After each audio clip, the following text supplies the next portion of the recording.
Dan lebih membuat kita semakin penting untuk belajar tauhid karena banyak aktivis-aktivis dakwah yang meninggalkan pembahasan masalah ini.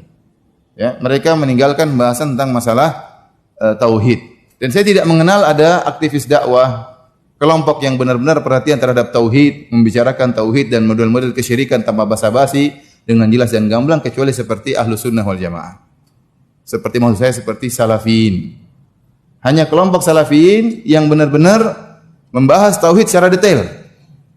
Antum bisa cek kelompok-kelompok yang lain. Mungkin mereka membahas masalah tauhid dan akidah, mungkin mereka bahas, tapi secara sedikit saja, cuma sebentar, cuma pinggiran-pinggiran, tidak sampai detail, tidak sampai mendalam, ya, tidak menjelaskan syirik secara detail.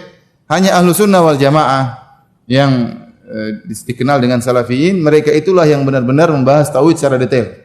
Maka saya bisa bayangkan seandainya namanya Salafin tidak ada di alam semesta ini, kemudian siapa yang mengingatkan orang dalam kesyirikan, mengingatkan orang meminta kuburan itu haram, masalah dukun, masalah macam-macam, ya siapa yang mengingatkan?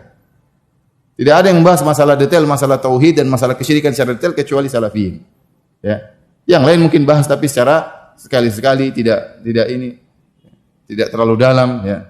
Saya masih ingat awal-awal Syiah muncul di Indonesia, yang bahas paling kenceng, ya, di antaranya teman-teman yang paling bahas paling apa? Kenceng. Sebelum mereka kemudian nampak kerusakan mereka, ya teman-teman bahas secara, para dai Ahlussunnah bahas secara detail.